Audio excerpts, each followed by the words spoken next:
Last class में तुमने family of plane में क्या पढ़ा था? क्या फैमिली ऑफ प्लेन का इक्वेशन लिखना आया था तुम्हें? Yes sir. नहीं।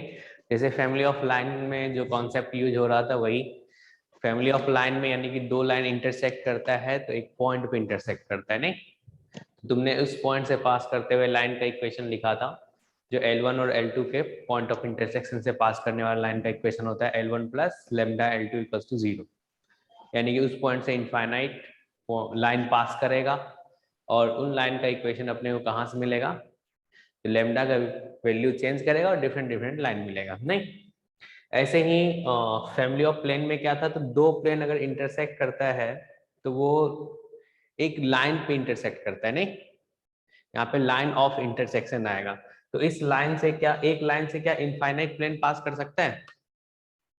बताओ। Yes sir. कर सकता है। तो उन प्लेन का इक्वेशन आपने कैसे लिखा था? उस प्लेन का इक्वेशन क्या हो जाएगा? क्या ये P1 plus lambda P2 equals to 0 होगा? नहीं, यही होगा ना। Yes sir. अब उसके बाद हमने तुम्हें ये बताया था, जो देखो यार, अगर ये P1 प्लेन है और ये P2 प्लेन है तो P1 प्लेन का जो नॉर्मल होगा, इसका जो नॉर्मल है वो N1 है, ठीक है ना, और इसका नॉर्मल जो है वो N2 है। तो इस लाइन का जो डायरेक्शन होगा वो क्या होगा? इस लाइन का डायरेक्शन आप क्या बताओगे?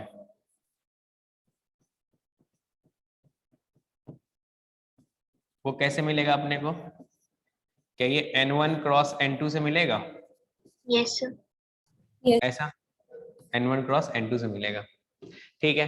अगर हमें लाइन का इक्वेशन चाहिए होगा तो क्या करेंगे?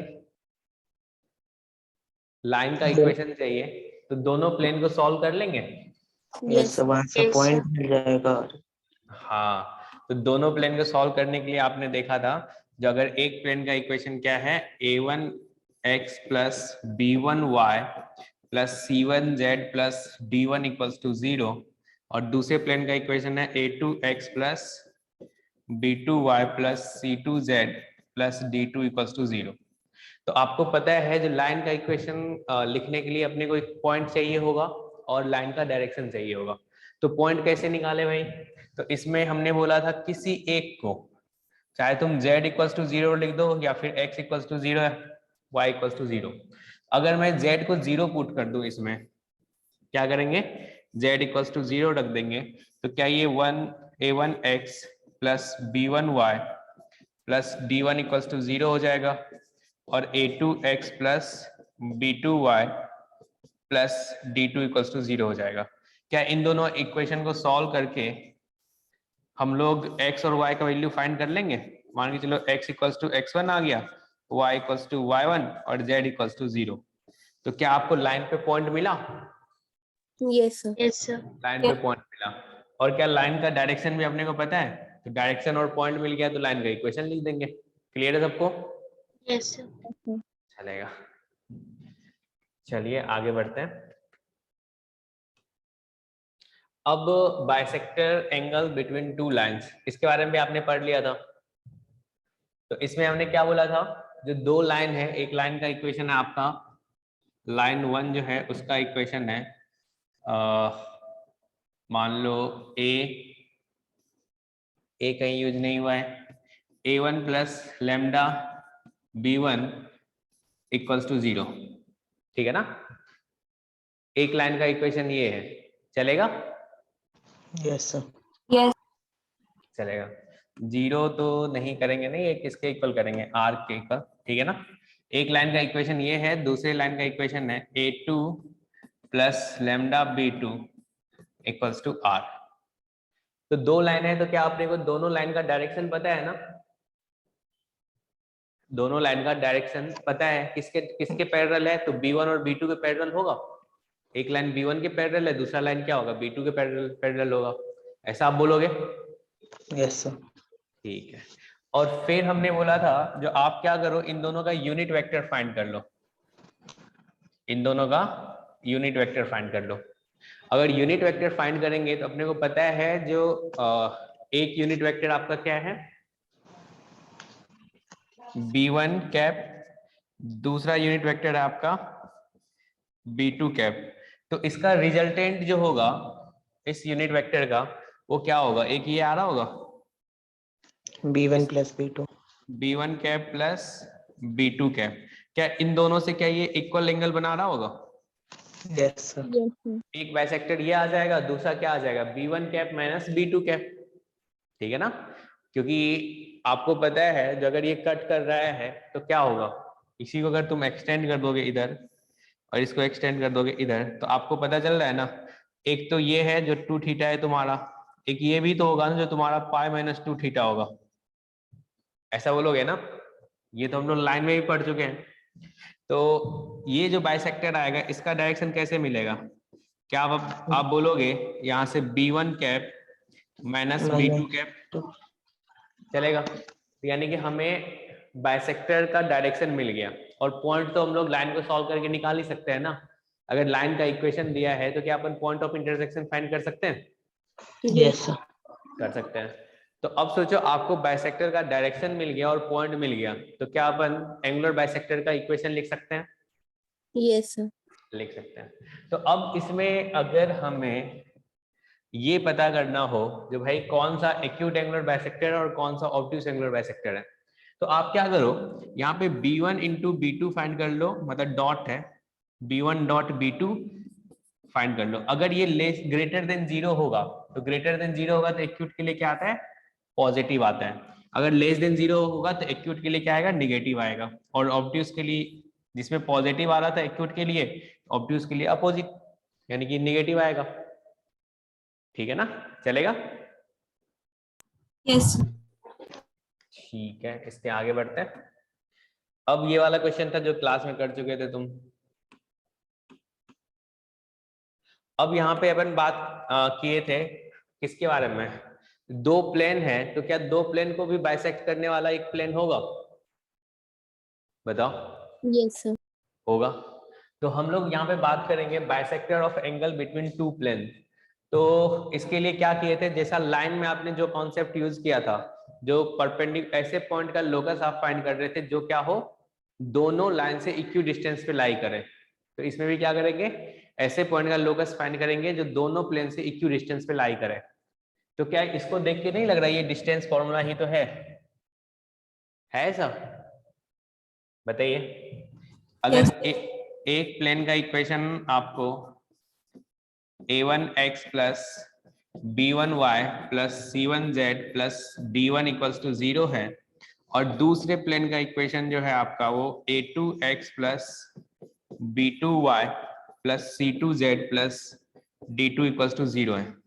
तो अगर हमें बाइसेक्टर का एंगल बाइसेक्टर का इक्वेशन लिखना है तो हमें क्या करेंगे, इस प्लेन का इक्वेशन लिखे square root of a1 square plus b1 square plus c1 square plus minus दूसरे प्लेन का इक्वेशन लिखे और कोफिशिएंट का स्क्वायर रूट, ऐसा कर देंगे। नहीं, ऐसे ही आप लाइन में करते थे, यहाँ पे सिर्फ ये एक्स्ट्रा आया है,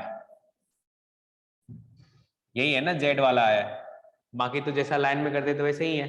तो लाइन में अगर आपको ये पता करना होता था जो कौन सा एक्यूट एंगुलर बाइसेक्टर और कौन सा ऑब्ट्यूस एंगुलर बाइसेक्टर है, तो आप क्या करते थे, जो कोफिशिएंट होता था एक्स वाई का, यानी कि a1 into a2 plus d1 into b2 करते थे, तो इसमें एक एक्स्ट्रा ऐड कर लो c1 इंटू c2। इसका जो साइन होगा क्या वो ऑब्ट्यूस वाले का साइन होगा? Yes, sir. देखो ये पॉजिटिव है तो ऑब्ट्यूस के लिए पॉजिटिव, अगर ये नेगेटिव है तो ऑब्ट्यूस के लिए नेगेटिव, और अपोजिट वाला आपको पता है एक्यूट वाला हो जाएगा। क्लियर सबको? Yes, sir. हाँ, इसके बाद ये सब क्वेश्चन हो चुका था, ये वही बातें हैं। ये क्वेश्चन कर लिए थे क्या हम लोग? नहीं सर, यहाँ से होमवर्क थे।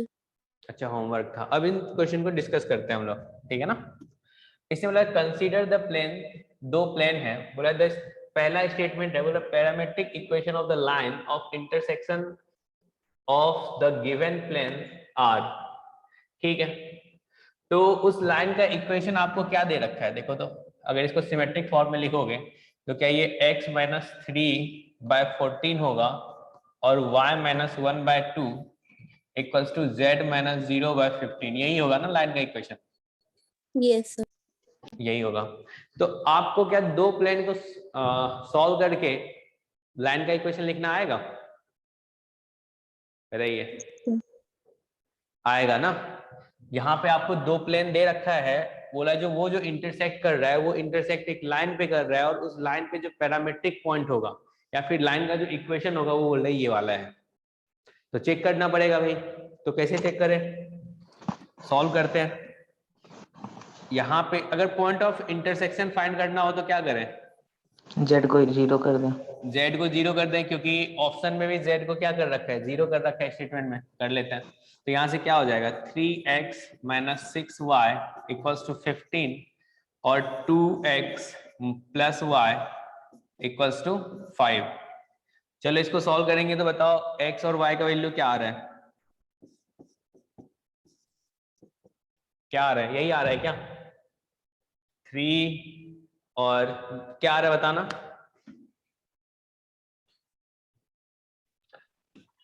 x3 आएगा। -1 और x3। 3 और -1 यही आ रहा है। Yes, sir. चलेगा। अब हमें पॉइंट ऑफ इंटरसेक्शन यानी कि पॉइंट हमने फाइंड कर लिया उस लाइन पे जो रिक्वायर्ड लाइन है। अब हमें क्या चाहिए, लाइन का डायरेक्शन चाहिए होगा। तो लाइन का डायरेक्शन कैसे निकालेंगे, नॉर्मल का क्रॉस। क्रॉस कर देंगे। ठीक है,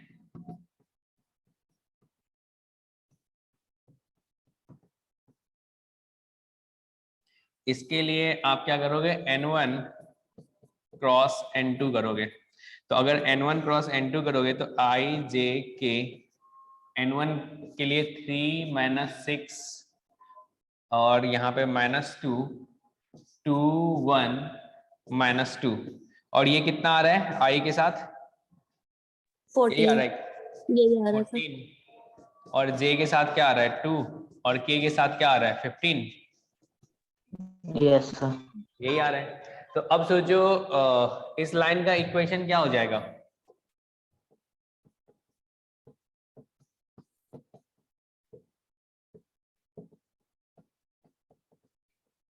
आप लिखोगे ना x - 3/14 = y + 1/2 z - 0/15। तो ये पहला जो स्टेटमेंट है क्या ये रॉन्ग है, Yes, sir. और Yes. सेकंड वाला स्टेटमेंट सही है। क्लियर है सबको, बताइए चलेगा। Yes sir. अब ये वाला क्वेश्चन बताओ, सॉल्व किए थे, जेईई एडवांस का है 2018 का, हुआ था तुम लोग से, नो सर। नहीं हुआ। चलो करते हैं। इसने दिया P1 P2 है B2 plane, then the following statements is are true. ठीक है, पहला है आपका the line of intersection of P1 and P2 has direction ratio. तो ये तो आप आराम से फाइंड कर सकते हो ना, कैसे करोगे, n1 क्रॉस n2 से करोगे। तो n1 क्रॉस n2 से करेंगे तो यहाँ पे i j k 2 1 -1 1 2 1। इसके लिए तो डायरेक्शन के लिए तो यही करते हो ना, n1 क्रॉस n2, यानी कि उस लाइन का जो डायरेक्शन होगा ये ऐसे ही आएगा, आएगा ना। हाँ, तो चलिए देखते हैं i के साथ क्या आ रहा है। हटाइए इसको, 1 + 2 कितना आ गया 3, माइनस j के साथ क्या आएगा 2 + 1 3, और k के साथ क्या आ रहा है आपका 4 - 1, ये कितना आ गया 3। तो क्या इसका डायरेक्शन रेशियो जो होगा 1 - 1 और 1 होगा, और ये तो गलत है ना, पहला वाला गलत है। अब दूसरा देख लो, इसने बोला द लाइन इतना is perpendicular to the line of intersection of P1 and P2।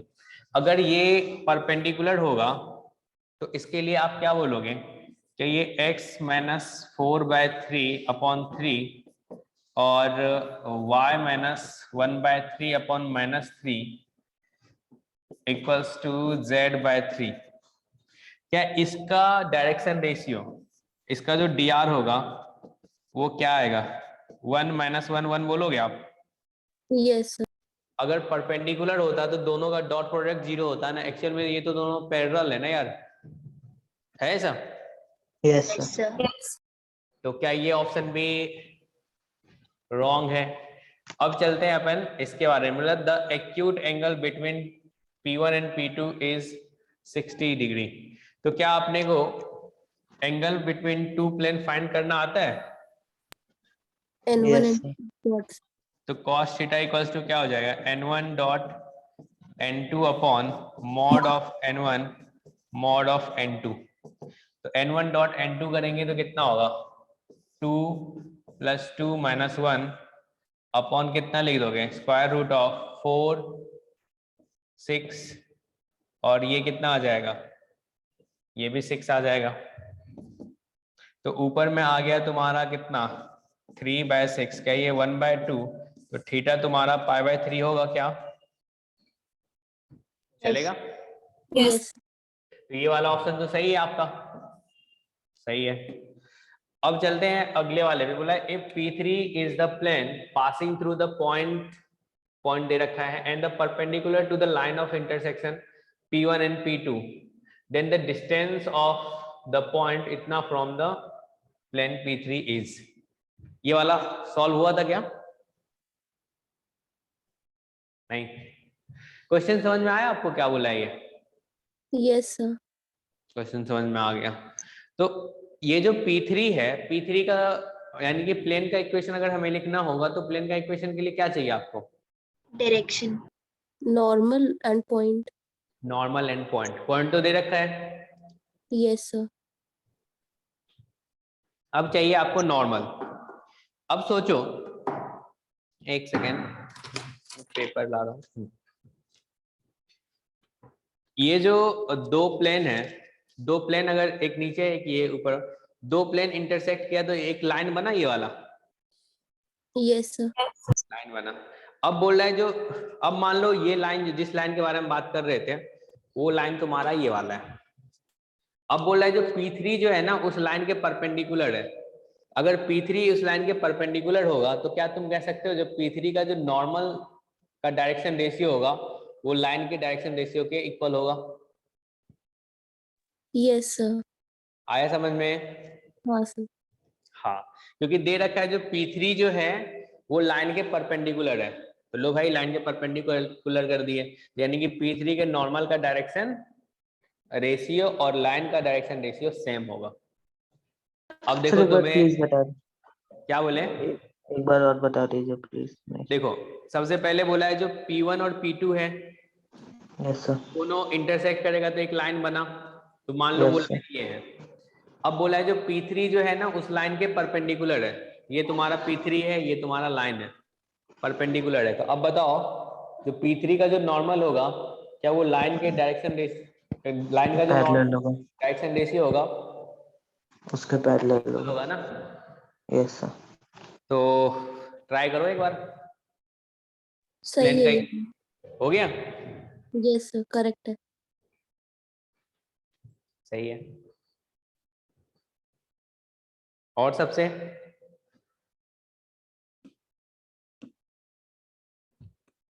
इसका तो हम लोग लिखे ही थे ना, 1 - 1 और 1 आया।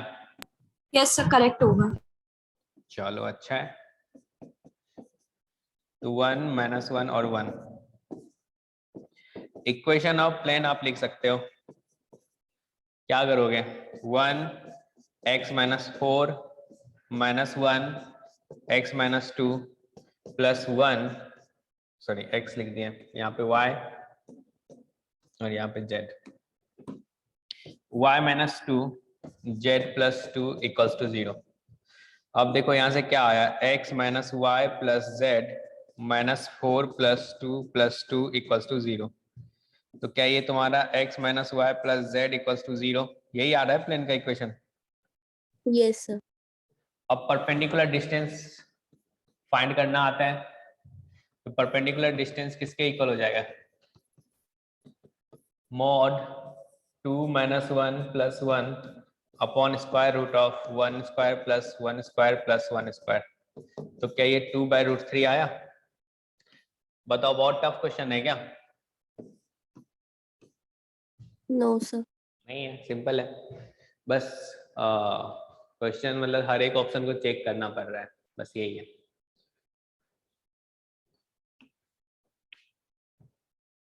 इसको किया था सॉल्व आपने? A option. Option A. Option A, L1 is the line of intersection of plane इतना and इतना, L2 is the line of intersection of इतना and इतना, the distance of origin from the plane containing, अच्छा question है, इसको बताना है ना? हो तो गया था। हो गया तो दूसरे मेथड से देख लेते हैं, कैसे किया आपने सॉल्व? पहले वाले की हेल्प से उस पहली लाइन का डायरेक्शन रेशियो निकाला, फिर दूसरी वाले प्लेन्स की हेल्प से एक दूसरी लाइन का डायरेक्शन रेशियो, फिर उन दोनों की हेल्प से जो नई लाइन बनी है उसका डायरेक्शन रेशियो, और एक्स एक्सिस का डायरेक्शन रेशियो पता है तो cos थीटा का यूज करके एंगल, फिर डिस्टेंस फॉर्मूला लगा के निकाल लिया था। चलो मेथड 1 जैसा ये बोल रही है वैसा करते हैं। L1 का जो डायरेक्शन रेशियो होगा वो किसके इक्वल होगा? ये दो प्लेन है, यानी कि N1 क्रॉस N2 होगा क्या? ऐसे ही फाइंड करेंगे ना? Yes sir. हाँ, तो पहले लिख लेते हैं direction ratios of line L1। तो ये आपको मिलेगा I J K 2 - 2 3 1 - 1 1। सबको समझ में तो आ रहा होगा ना? इसको हटाओ, किस किस किस केवल -2 + 3, तो क्या आ गया 1 -j 2 - 3 - 1 + k -2 + 2 0। यही आ रहा है क्या? Yes sir. 1 1 0। ठीक है, अब आप फाइंड कर लो direction ratios of line L2। I J K, यहां से आपका आ गया 1 2 -1 3 -1 2, तो I के साथ कितना आ रहा है? 3i - 5j और -7k। अच्छा बता रहे हो, क्या क्या बताया? 3i cap -5j cap. -5। Yes sir. -7। यही आ रहा है ना सबका? Yes, sir. Yes. अब थोड़ा क्वेश्चन को देखना है, जो क्वेश्चन क्या रहा है, जो मतलब ऐसे प्लेन का इक्वेशन लिखना है जिसमें क्या है, ये दोनों लाइन है ना, L1 और L2 दो लाइन है ना? Yes sir. बोला है ना? देन द कहाँ गया? Then the distance of the origin from the plane containing line L1 and L2। तो सोचो L1 और L2 का डायरेक्शन रेशियो अपने को पता चल गया। इसका डायरेक्शन रेशियो जो है वो कितना है भाई? तो 1 1 0, और इसका डायरेक्शन रेशियो जो है आपका वो है 3 - 5 - 7। अब सोचो, अब हमें क्या करना है भाई, इसमें इस प्लेन का इक्वेशन लिखना है। तो अगर प्लेन का इक्वेशन लिखना है तो क्या आपको पॉइंट चाहिए होगा? Yes sir. पॉइंट चाहिए होगा, तो वो पॉइंट कैसे निकालें बताइए? गिवन प्लेन्स जो है उनको सॉल्व करके, मतलब किसी इसको सॉल्व कर लेते हैं, ये दो किसी दो को सॉल्व कर लो। तो गिवन प्लेन जो है इसमें Z0 कर लेते हैं। तो अगर Z0 करोगे तो क्या लिख सकते हो? 2x - 2y = 2, और यहां से क्या हो जाएगा? x - y = -1। तो ऊपर वाले को तो आप लिख भी सकते हो x - y = 1। अब इन दोनों को क्या करें? चलो यहाँ पे माइनस करेंगे। अच्छा, कुछ गलत लिख दिया क्या? x - y, z = 0 नहीं हो रहा है क्या इसमें? देखो इसमें z = 0 नहीं हो रहा है ना? नीचे वाले दोनों को z = 0 कर दीजिए। z 0 नहीं, अगर z 0 नहीं हो रहा तो दूसरा तो 0 हो सकता है ना? Yes sir. हाँ तो दूसरा जीरो लिख लेते हैं, x जीरो लिख लेते हैं। हमने बोला था तभी एक पिछले क्लास में, अगर जो जीरो रखने के बाद नहीं आ रहा होगा तो आप क्या करो, z को जरूरी नहीं है जीरो लेना, x जीरो ले लो। अगर x जीरो लोगे तो यहाँ से क्या हो जाएगा, -2y plus 3z minus 2 equals to 0, और यहाँ से -y plus z plus 1 equals to 0। अब इसको 2 से मल्टीप्लाई कर दो, तो 2 से अगर मल्टीप्लाई करोगे तो ये क्या हो जाएगा, -2y plus 2z plus 2 equals to 0। अगर अपन माइनस कर दें, यहाँ पे माइनस यहाँ पे माइनस, तो ये कैंसिल हो जाएगा ना। तो यहाँ से तुम्हारा क्या आ गया, z और यहाँ पे -4 इक्वल्स टू 0। क्या z का वैल्यू 4 आया? अगर z 4 आएगा तो y का वैल्यू कितना आएगा, 5 आएगा। तो पॉइंट आपको क्या मिला, 0 5 4। क्या अपन प्लेन का इक्वेशन लिख सकते हैं? Yes sir. Yes, sir.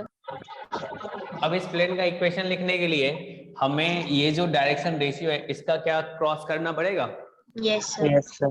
तो ये प्लेन का नॉर्मल भी चाहिए, तो इसके नॉर्मल के लिए आप क्या करो, i j k 1 1 0 3 -5 -7, ये कितना आया? -7 7 -8 -7 7 -8 -8 7 -7 आएगा। 1 आया। नहीं 7 -7 और 8। नहीं सर, यही आ रहा है जो आपने लिखा हुआ है अभी। Yes sir. -5 और यहाँ पे कितना आ गया, ये तो लास्ट वाला गलत लिखा है, -5 है और ये 3 है ना, -3 है ना, तो -8 होगा ना। Yes sir. और बाकी ये सही है क्या? Yes, sir. सही है।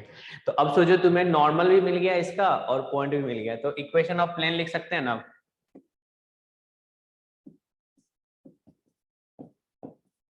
हम लोग अभी शॉर्टकट मारेंगे, इतना नहीं करेंगे। इक्वेशन ऑफ प्लेन जो आएगा वो क्या आ जाएगा,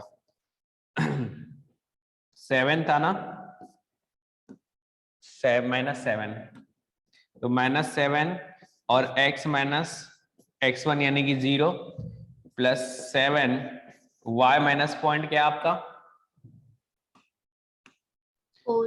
5 और 4 है, तो यहाँ पे क्या हो जाएगा 5 -8 z -4 इक्वल्स टू 0। क्या प्लेन का इक्वेशन आ गया? बताइए।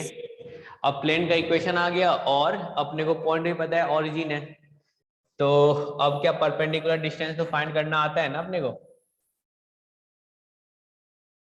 नहीं आता है।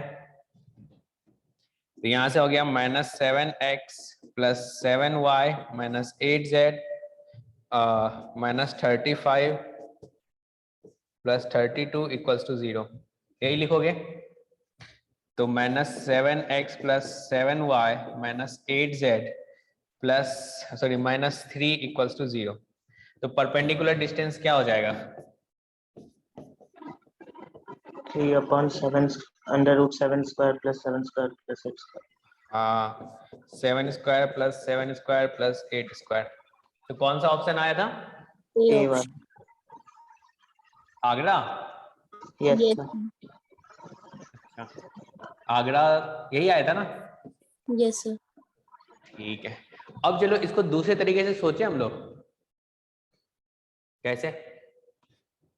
अभी जो आपसे पूछा जा रहा है वो क्या पूछा जा रहा है, जो पहले से जो प्लेन का इक्वेशन फाइंड करना है जिसमें क्या है लाइन L1 भी है और L2 भी है, यही कह रहा है ना। अब सोचो ऐसा, जो क्या मैं एक चीज बता सकता हूं, ये जो लाइन L1 से पास करने वाला क्या इनफाइनाइट प्लेन होगा? Yes sir. तो लाइन L1 से पास करने वाला इनफाइनाइट प्लेन का इक्वेशन लिख सकते हो आप? Yes sir. तो equation of plane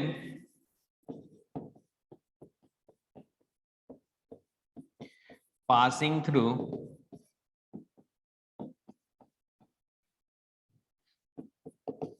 line L1।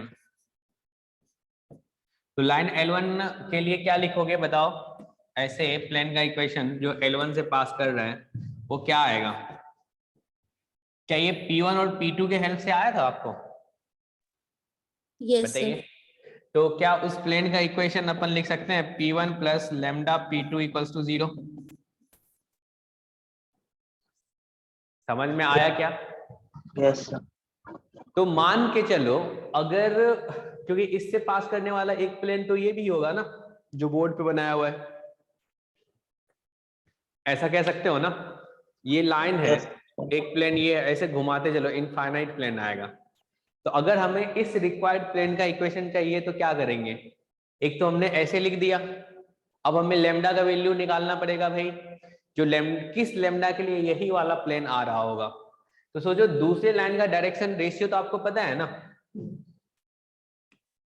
अब जो तुमने यहाँ पे P1 plus lambda P2 equals to 0 लिखा है, तो ये तुम्हारा P1 है और ये तुम्हारा P2 है। तो क्या तुम कह सकते हो यहाँ से x का कोफिशिएंट क्या आएगा? 2 प्लस लेमडा, y का कोफिशिएंट क्या आएगा? -2 माइनस लेमडा, और z का कोफिशिएंट क्या आएगा? क्या ये 3 प्लस लेमडा और -2 प्लस लेमडा इक्वल्स टू 0, ऐसा लिखोगे आप? बताइए, चलेगा? चलेगा। अब क्या करना चाहिए? हमें लेमडा फाइंड करना है। मान के चलो अगर ये लाइन भी इस प्लेन में है तो इस लाइन के नॉर्मल का डायरेक्शन रेशियो क्या होगा? बताओ।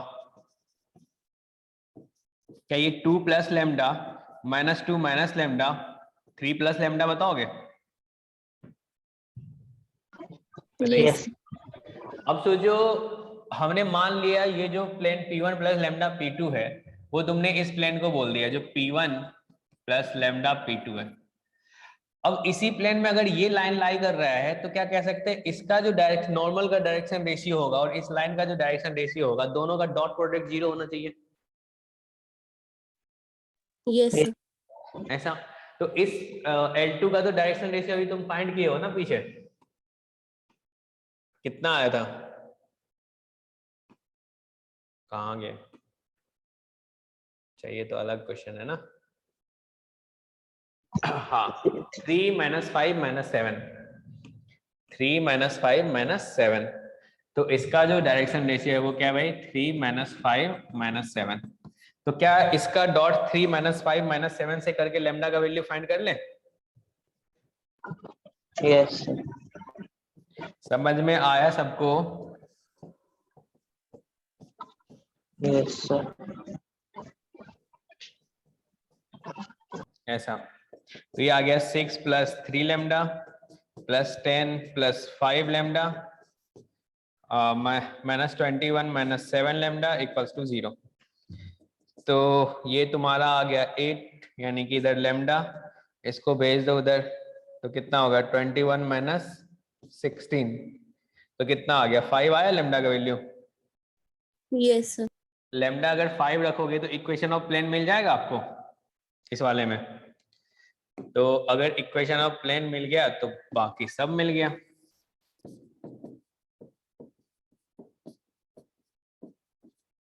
रख दो भाई, तो यहां से क्या आ जाएगा? 7x, अब 5 रखोगे यहाँ पे तो -7y, इसमें क्या हो जाएगा? 8z, 5 रख रहे हो +3 इक्वल्स टू 0। आ गया? निकाल लो परपेंडिकुलर डिस्टेंस। क्लियर है सबको? Yes sir. चलेगा। ये वाला क्वेश्चन करके दिखाओ तो। ट्राई किए थे आप? नहीं हुआ तो ये वाला। नहीं हुआ तो चलो, इसने बोला है जो R3, मतलब वो XYZ के लिए, let L be a straight line passing through the origin, ठीक है। Suppose that all the points on L are at a constant distance from two plane, इतना, Let M is the locus of foot of perpendicular drawn from L to P1. Okay. पहले क्या question समझ लें, दिख रहा है clear? एक plane ये वाला है, एक प्लेन ये वाला है, P1 एंड P2, चलेगा?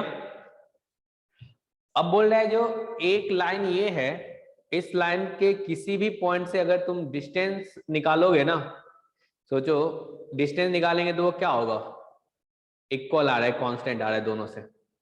समझ में आ रही बातें? Yes sir. हाँ, तो अगर इसको समझना चाहें, मतलब अगर यही डायग्राम यहाँ पे देखें तो तुम कह सकते हो जो एक प्लेन अपना ये वाला है, ठीक है ना, और दूसरा प्लेन ले लो कुछ ऐसा, दूसरा प्लेन तुम्हारा ये वाला है, ठीक है ना, ये तुम्हारा P1 है, समझने का ट्राई करना, P2 है, और एक लाइन है L, एक लाइन है जिससे तुम क्या कर रहे हो, इन दोनों पे अगर परपेंडिकुलर ड्रॉ कर रहे हो किसी भी पॉइंट से, तो दोनों का परपेंडिकुलर डिस्टेंस क्या आ रहा है, सेम आ रहा है, इक्वल आ रहा है, यही कह रहा है ना क्वेश्चन में, चलेगा? यस। तो सोचो लाइन का जो डायरेक्शन रेशियो होगा वो क्या होगा, थोड़ा सोचो। दोनों के नॉर्मल्स के परपेंडिकुलर। दोनों के नॉर्मल मतलब इसका जो डायरेक्शन रेशियो होगा, क्या वो हमेशा इन दोनों के नॉर्मल में परपेंडिकुलर होगा? Yes sir. Yes sir. तो इसका जो डायरेक्शन होगा वो क्या होगा, N1 क्रॉस N2 बोलोगे आप, बताइए, चलेगा? Yes sir. चलेगा। तो N1 क्रॉस N2 लाइन का डायरेक्शन रेशियो मिल जाएगा। तो चलो भाई, N1 क्रॉस N2 क्या भाव है, इस समझ में आया? Yes sir. आई जे के यहाँ से क्या है आपका 1 2 -1 2 -1 1, तो यहाँ से आई के साथ क्या आया आपका, तो 2 -1 1 आया, माइनस जे के साथ 1 3 के -1 और -4 -5, तो इसका डायरेक्शन रेशियो आ गया 1 -3 -5। अब मुझे ये बताओ, इक्वेशन ऑफ लाइन लिख पाओगे आप?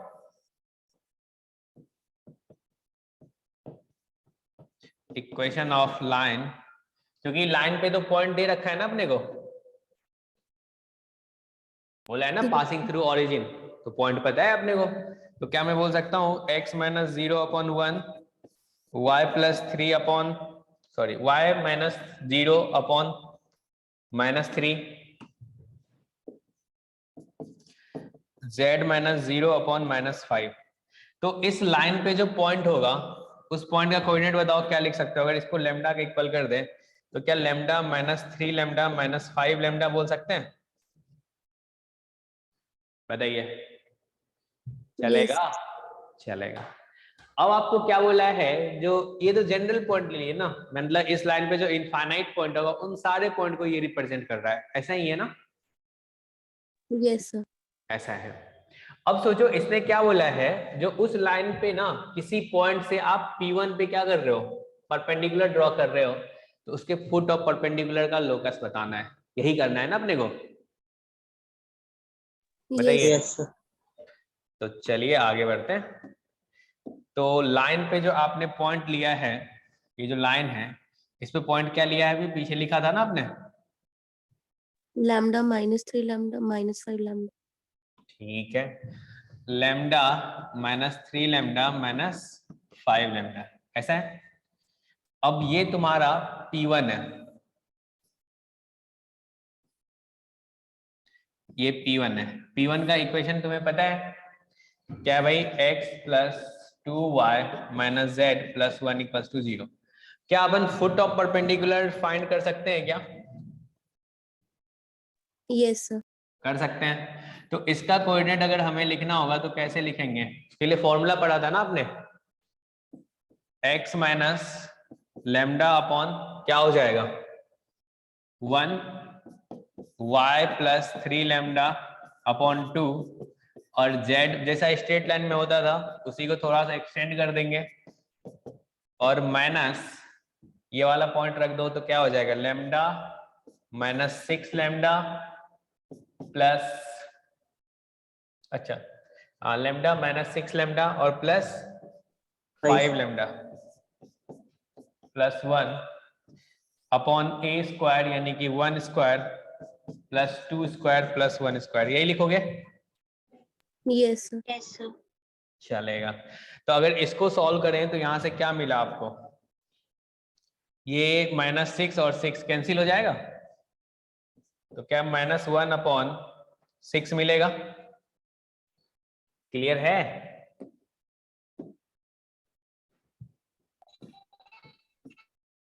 ठीक है ना? Yes sir. Yes sir. तो x इक्वल्स टू क्या आ जाएगा बताओ? x इक्वल्स टू क्या ये लैम्डा -1/6 होगा? y इक्वल्स टू आपका क्या हो जाएगा? -1/3 -3 लैम्डा और z इक्वल्स टू क्या आ जाएगा आपका? 1/6 -5 लैम्डा, यही आएगा ना? Yes sir. तो क्या आपने वो फुट ऑफ परपेंडिकुलर का लोकस मिला? अरे यस यही होगा ना, तो यही होगा। तो अब चलो ऑप्शन में देखते हैं, पॉइंट ही दे रखा है तो पहला ऑप्शन देखो तो ये बोला है 0, तो 0 होने के लिए लैम्डा का वैल्यू कितना होना चाहिए आपका? 1/6 होना चाहिए। तो चलो लैम्डा का वैल्यू इसमें 1/6 करो, कितना आ रहा है? अच्छा -5/6। तो -1 बाय, चलो चेक कर लेते हैं, लैम्डा इक्वल्स टू 1/6 पे y का वैल्यू क्या हो जाएगा? -1/3 और यहाँ पे +1/2 होगा, यही होगा ना? यानी ये तो होगा अच्छा, ये पहला ऑप्शन तो गलत है ना? तो वहाँ -1/2 होगा ना? क्या? -1/3 -1/2। अच्छा अच्छा मैंने प्लस कर दिया क्या? तो y इक्वल्स टू -1/3 -1/2 तो -5/6 आ गया ना? सही है ये तो, नहीं? Yes sir. यस। अब दूसरे में देखो तो लैम्डा का वैल्यू कितना है? 0। लैम्डा का वैल्यू 0 रखोगे तो ये भी आ रहा है, ये भी आ रहा है, ये भी सही है, चलेगा? Yes sir. तीसरे में देखो तो लैम्डा का वैल्यू कितना है? यहाँ पे -5/6 रखोगे तो क्या -2/3 आएगा? देखोगे तो ये पता चलेगा गलत है, ये भी गलत होगा। देख लो एक बार, चेक कर लो, लेकिन मैं ऐसे बोल रहा हूँ। अरे इसमें ये x कोऑर्डिनेट इसके इक्वल रख दो ना, -1/3 के इक्वल रख दो, तो लेम्डा का वैल्यू कितना आएगा? -1/6। तो -1/6 अगर यहाँ पे रखेंगे तो y तुम्हारा 0 आ रहा है क्या? नहीं आएगा। नहीं आ रहा है, तो ये गलत होगा। अब इसके लिए देख लो, अगर यहाँ पे माइनस कितना रखोगे 5/6, ये इधर जाएगा तो कितना हो जाएगा? -4/6 यानी कि -2/3। तो -2/3 अगर यहाँ पे रखेंगे तो ये y तुम्हारा 0 आ रहा है? नहीं आ रहा है, तो ये दोनों नहीं होगा, तो आंसर अपना क्या होगा? A एंड B होगा। क्लियर है? चलेगा? Yes sir. चलेगा। चलिए आगे देखते हैं। अब ये वाला क्वेश्चन करके दिखाओ तो। Option C. ऑप्शन सी, ठीक है। बोला L be the line of intersection of plane इतना एंड इतना। ये तो सिंपल सा क्वेश्चन है, तो क्या आपने को इसका लाइन का डायरेक्शन मिल जाएगा?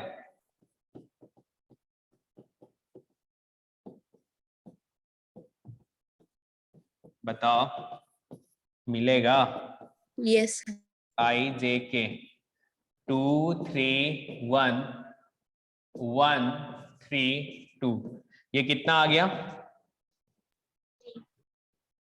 बोलो 6 - 3, ये 3 आएगा। और इसको अगर हटाएं तो कितना आया? 4 4 -1 यानी कि -3 3 यानी कि ये 1 -1 और 1 आया। कॉस क्या चाहिए? एक तरह से डायरेक्शन और कोसाइन अगर फाइंड कर लें तो डायरेक्ट बता देंगे। तो अगर इसको यूनिट वेक्टर में कन्वर्ट करोगे तो क्या लिखोगे? डायरेक्शन कोसाइंस 1/√3 माइनस 1/√3 1/√3 यही करोगे ना। इसने बोला जो पॉजिटिव एक्स एक्सिस तो कॉस अल्फा किसके इक्वल हो जाएगा? 1/√3 होगा। Yes sir. बताइए, ऐसा होगा।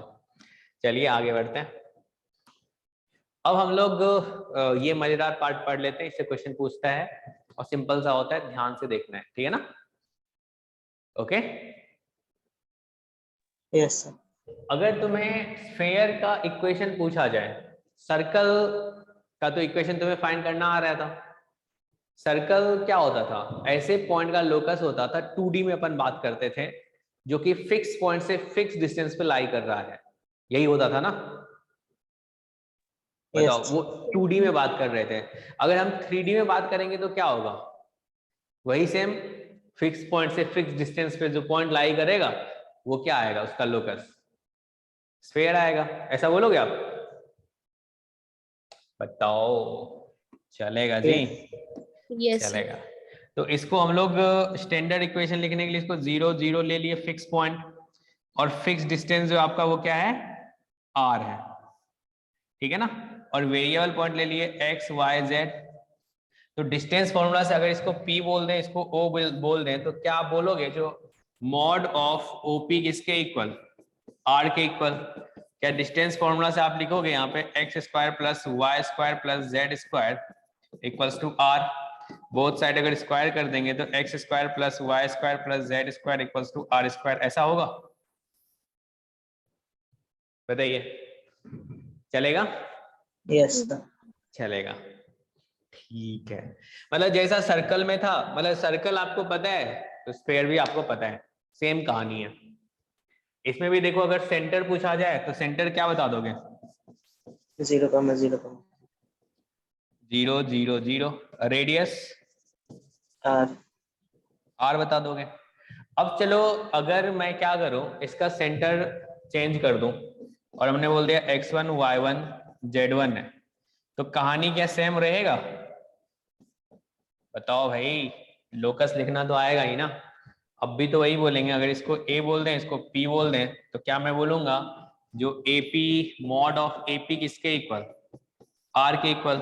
तो क्या आप बोल सकते हो AP² इक्वल्स टू r²। यहाँ से क्या हो जाएगा x minus x1² plus y minus y1² plus z minus z1² equals to r²। क्या ऐसा बोलोगे आप? Yes sir. बताओ, चलेगा? ठीक है। तो अगर इसको तुम एक्सपेंड करोगे तो यहां से क्या मिलेगा आपको? देखो तो, क्या ये x² plus y² plus z², ध्यान देना, देखो सर्कल जैसा ही लिखेगा आपको। यहाँ से -2x1 x बोलोगे, -2y1 y बोलोगे, -2z1 z बोलोगे, प्लस क्या हो जाएगा x1² plus y1² plus z1² minus r² equals to 0। ऐसा लिखोगे आप? बताइए। Yes sir. Yes sir. अगर जनरल इक्वेशन के बारे में बात करें तो क्या मैं लिख सकता हूं x² plus y² plus z², circle जैसा ही सोचना, प्लस क्या लिख सकते हो 2gx 2fy plus 2kz plus plus c equals to 0। ऐसा लिखोगे? c कहीं यूज नहीं हुआ था, ऐसा लिख सकते हैं? बताओ, Yes sir. ऐसा लिख सकते हैं।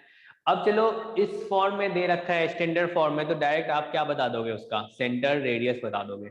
अगर जनरल इक्वेशन दे रखा है तो क्या अपन उसका सेंटर का कोऑर्डिनेट और रेडियस बता पाएंगे? Yes sir. सर्कल में क्या करते थे? अगर सर्कल होता था x² Minus d plus comma y² plus 2gx plus 2fy plus c equals to 0, तो सर्कल में सेंटर क्या होता था भाई? minus g comma minus f. -g minus f।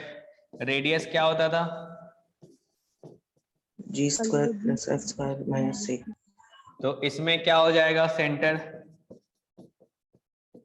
Minus G minus है माइनस माइनस के, के और radius क्या हो जाएगा? G square plus F square plus K square minus C. तो क्या अपने को याद हो गया? यस हो गया, जैसा सर्कल वैसा स्फीयर। चलिए आगे बढ़ते हैं, इस पे कैसा कैसा क्वेश्चन पूछा जाता है देख लेते हैं। ये वाला क्वेश्चन है, बोला है जो ए प्लेन कट द, अच्छा ये हमने नहीं पढ़ा क्या अभी? कट वट नहीं किए क्या अभी तक? क्वेश्चन पहले आ गया। हाँ, पहले ये क्वेश्चन ये देख लेते हैं। अब सोचो अगर प्लेन स्फीयर सोच लो, जो रूम में तो तुम ले लो कुछ ग्लोब वगैरह होगा ना, तो जो उसको अगर एक प्लेन कट करेगा तो जहां पे कट करेगा क्या वो सर्कुलर पार्ट होगा, क्या सर्कल जैसा बनेगा? Yes sir. बनेगा। तो अब इसमें क्वेश्चन क्या आता है, जो स्फीयर का इक्वेशन दे दिया, प्लेन का इक्वेशन दे दिया, पूछेगा जो चलो भाई जहां कट कर रहा है ना, कट जो किया है उस वो जो एक सर्कल बना उसका रेडियस बता दो। बता पाओगे तुम? देखते हैं कैसे बताएंगे। अगर आपको प्लेन का इक्वेशन दे दिया, मान के चलो A X plus B Y plus C Z equals to D, या फिर माइनस डी, जो भी लिखना है, प्लस डी इक्वल्स टू 0। ध्यान देना, ऐसा ये प्लेन का इक्वेशन है। और स्फीयर का इक्वेशन कैसा होगा? X square plus Y square plus 2gx plus 2fy plus 2kz plus c equals to 0। अगर स्फीयर का इक्वेशन दिया है तो क्या सेंटर अपने को पता चल गया? Minus G minus F minus के, ऐसा बोलोगे। और क्या इसका रेडियस भी पता चल गया अपने को? G square plus F square plus K square minus C. यहां तक तो सबको पता है? यस बताओ, पता है। अब सोचो यार, जब ये कट कर रहा है, ध्यान देना, अब जो कट कर रहा है तो क्या तुम्हें ये रेडियस पता है? रेडियस पता है ना, यस बड़ा वाला सर, स्फीयर का रेडियस पता है।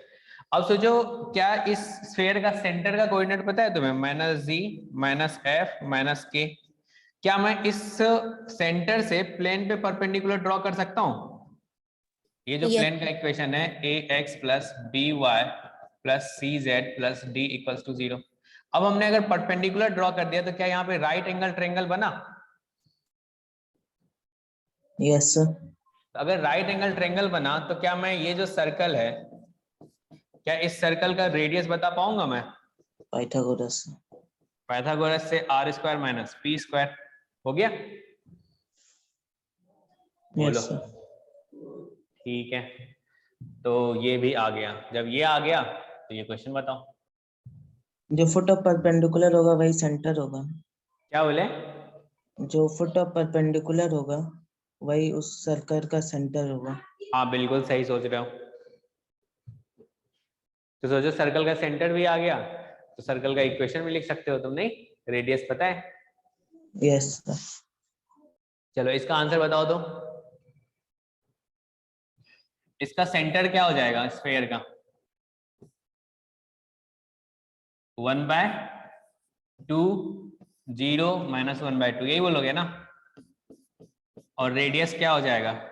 1/4 प्लस 2। तो क्या ये 1/2 प्लस 2, क्या ये स्क्वायर रूट ऑफ 5/, यहाँ पे 4 है ना, अच्छा ठीक ठीक है, मैंने कहा। तो ये कितना आ जाएगा? 5/√2 आएगा, √5/√2 रेडियस Yes. आ गया। अब परपेंडिकुलर डिस्टेंस आप कैसे फाइंड करोगे? क्या इससे किस सेंटर से इस पे प्लेन पे परपेंडिकुलर ड्रॉ कर ले?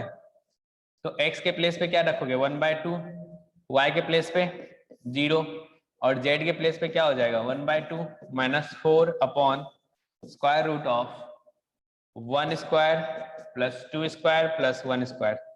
तो देखो तो ये कितना आ गया? ये तुम्हारा 1 यानी कि ऊपर में आ गया मतलब 3 अपॉन नीचे में क्या आ जाएगा? √6।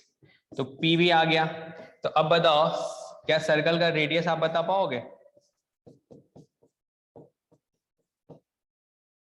तो आर स्क्वायर यानी कि 5/2 माइनस 9/6 चलेगा क्या? Yes sir. तो 5/2 माइनस 3/2 तो कितना आ गया?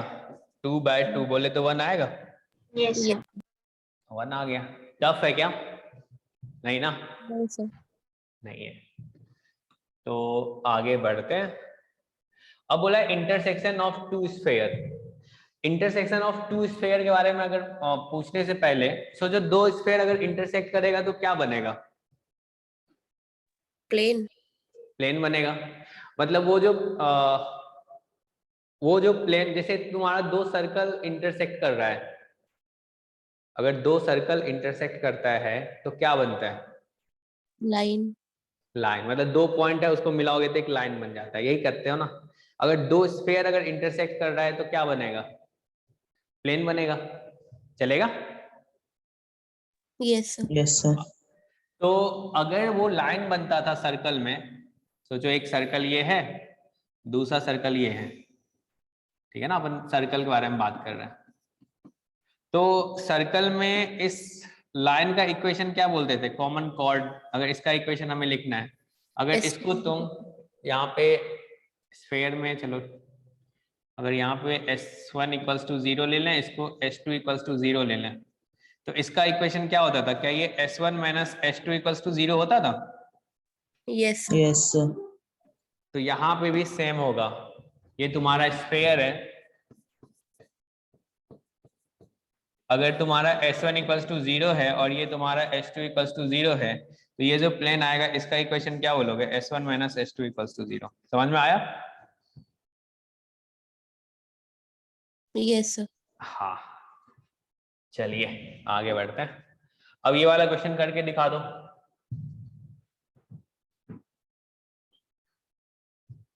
करो, बताओ।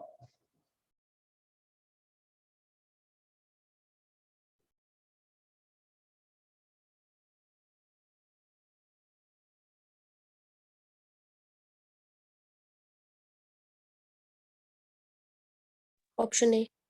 Option A. अच्छा, बोला द इंटरसेक्शन ऑफ स्फीयर इतना एंड इतना is the same as the intersection of one of the sphere and the plane. कैसे करोगे? माइनस कर दें? Yes sir. तो अगर माइनस करेंगे तो इतना पार्ट तो गायब, तो यहां से क्या हो जाएगा? 10x minus 5y minus 5z equals to कितना? 5 लिखोगे तो 2x minus y minus z equals to 1। कौन सा आ रहा है ऑप्शन? पहला। समझ में आया सबको? Yes sir. Yes. चलिए ये वाला करके दिखाइए। तो बोला है इफ इतना is one end of diameter of sphere इतना, then the coordinate of the other end of the diameter. ये अगर स्फीयर है, ये तो सर्कल वाला क्वेश्चन नहीं है बच्चों को जो कराते हैं। क्या इस स्फीयर का सेंटर आप बता सकते हो कितना है? 6 सॉरी कितना? 3 6 1। 1। अब बोला है जो ये अगर डायमीटर है, इस डायमीटर का एक एंड जो है वो है 2 3 5, तो ये अदर एंड आपको अगर फाइंड करना होगा तो क्या आप नहीं बता पाओगे? बता लेंगे। अरे डिस्टेंस फॉर्मूला से मिड पॉइंट तो यही होगा ना, मिड सेंटर पॉइंट होगा। थ्योरम लगा लेंगे। तो x + 2/2 = 3, y + 3/2 = 6 और z + 5/2 = 1। तो यहां से बताओ x कितना आ गया? 4। माइनस, और y कितना आ गया? 12 माइनस, और z -3। तो कौन सा ऑप्शन? 4 9 सी आएगा, चेन्नई। क्लियर है? चलिए आगे बढ़ते हैं। इस वाले को करके दिखाइए। तो बोला था shortest distance from the plane इतना टू द स्फीयर। सर्कल वाला क्वेश्चन है, सर्कल में जो पूछा जाता था किसी पॉइंट से सर्कल का शॉर्टेस्ट डिस्टेंस। सर्कल में क्या करते थे? अगर ये सर्कल है, ठीक है ना, और यहाँ पे एक पॉइंट है x1, y1, अब आपको इस सर्कल से शॉर्टेज डिस्टेंस चाहिए, तो शॉर्टेज डिस्टेंस कौन सा होता था? सेंटर से डिस्टेंस निकाल के रेडियस को माइनस कर देते थे। बिल्कुल यही वाला शॉर्टेज डिस्टेंस होगा ना, ये से ये डिस्टेंस। तो ये डिस्टेंस कैसे निकलता था? क्या ये CP माइनस R होगा? Yes sir. क्या वही कॉन्सेप्ट यहाँ पे लगाया जाए? ऑप्शन डी आ रहा है। ऑप्शन बी आ रहा है, तो सही होगा। डी डी डी आ रहा है, अच्छा 2 टाइम्स हो गया। ये आपका प्लेन है 2x + 4y + 3z - 3 2 7 = 0। अब इसका सेंटर जो है स्फीयर का वो क्या है आपका? -2 1 3। अब इससे अगर परपेंडिकुलर ड्रॉ करोगे और इस स्फीयर का रेडियस क्या हो जाएगा? √4 + 1 + 9 - 155, यानी कि प्लस हो जाएगा, ऐसा बोलोगे? यस क्या ये 13 आ रहा है? यही आ रहा है? Yes sir. चलेगा। तो सोचो ये वाला डिस्टेंस यहाँ से लेके यहाँ तक तुम्हें पता है, ये रेडियस तुम्हारा 13 है। क्या ये पूरा P निकाल लिया जाए, परपेंडिकुलर डिस्टेंस यहाँ से लेके यहाँ तक? बताओ P क्या होगा? इससे परपेंडिकुलर अगर ड्रॉ करेंगे तो क्या आएगा भाई? थोड़ा इसको छोटा किया जाए तो 2 यानी कि -24 + 4 + 9 - 3 2 7 अपॉन √144 + 16 + 9, ऐसा लिखोगे? 26 होगा ये वाला पी। अच्छा 26 आ रहा है, तो ये आंसर क्या हो जाएगा? क्या नो ये सर, वो पी की वैल्यू 26 आ रही है, फिर वो 26 - 13 करके शॉर्टेस्ट डिस्टेंस हो जाएगी। अच्छा अच्छा ओके, तो ये कितना आ गया भाई? क्या ये P - R यानी कि 26 - 13 आएगा आंसर? समझ में आया सबको? Yes sir. चलो कंप्लीट हो गया, ठीक है ना? आपका 3D कंप्लीट हो गया है और 12th भी कंप्लीट हो गया है। नवंबर में स्टार्ट